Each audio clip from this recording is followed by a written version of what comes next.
Hello everyone, it is Yuga, the Draconic High Priest, and I wanted to do a very special introduction into the next threshold of my Dragon's Path. I can't give all the details just because of the nature of the secrecy of how dragons operate, and also just because it's very personal, but I have finally started to become initiatively aligned with the title, the Dragon Lord. This is something I've been really looking forward to, and now that I have the right qualifications, I can really start to do stuff with dragon magic. And I have been doing a lot behind the scenes. I've been making a lot of sigils,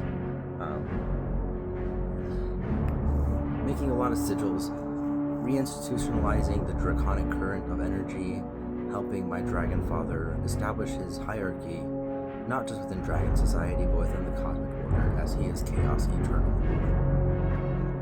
Now, this has nothing to do with pop culture, but this does have to do with something from pop culture. Because typically, when you look for any type of resources on what a Dragon Priest is, you're instantly going to go to Skyrim. You're not going to see anything traditional or historical along the lines of Dragon Priests. But with that being said, I wanted to introduce you guys to my Dragon Priest mask. I've had this thing for quite a while now, but over the last few days I've been really going into ritual, bringing forth the integrity of the mask and just customizing it. As you see, this is full size, and it's not something I really get to wear too often. I've only worn it a handful of times, honestly, but I do have a little attachment I kind of glued onto the center, so I'll have a beanie on and then I'll wear this in addition to whatever it is that I'm wearing with my jewelry and my rings, and it's an integrated process. I did want to say really quickly, I did post some of the ritual that I did prior to making the mask and kind of getting everything aligned so that I could do the mask and make it the way I wanted it to, but also I'll post that little ritual stuff right here and we will continue with the rest of the video.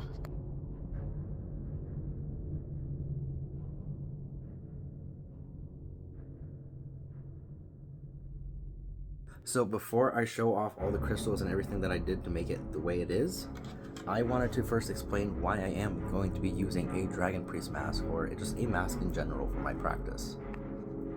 Now, working with different currents of energy, because like I said, I have expanded past the Dragon's threshold at this point of my evolution, I should say. Certain things require certain elements, and the element of surprise is not something I wish to be engaged with.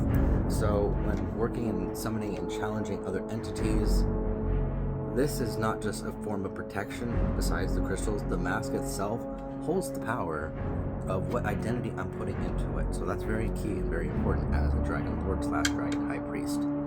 Now, with that being said, I've also been kind of commanded to use this traditionally, in the sense that when I do certain rituals and I do certain things with my magical practice, I'm going to need this, and it has to do with some of the more recent experiences I've had, because not all of this stuff I've been doing or experiencing has been pleasant. So this is not just a form of protection and psychic protection, this is also a form of mental protection for the psyche. And I say that because having a unique displayed identity tethered to your consciousness is a big factor in working and integrating with heavy currents of energy. Now, there's still quite a bit I have to do on my end to really integrate the mask and really bring it into my practice, but as of right now, it's officially ready. And so without further ado, let's go into the details of the mask. So starting from this side and working our way across, we have kyanite, pieces of ruby. That one right there is actually titanite. Then we have some fire opals, some azurite with a little bit of malachite, a nice star ruby here at the center. You're not going to be able to see it too well on camera. I'll post a picture, but that's actually pink fire quartz, or cobalite in quartz. And then orange kyanite, golden selenite, and this beautiful Tanzanian sunstone at the top, at the third eye. And then it just mirrors at the end. I would like to put a few more designs on it, and that's just for expression.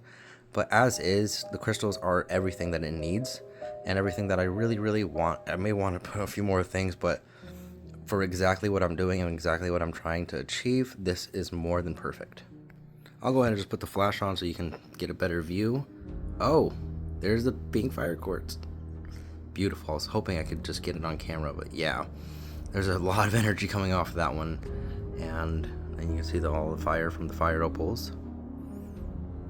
And it's just wow. I'm so proud of this. I'm so happy with it. And it's mine.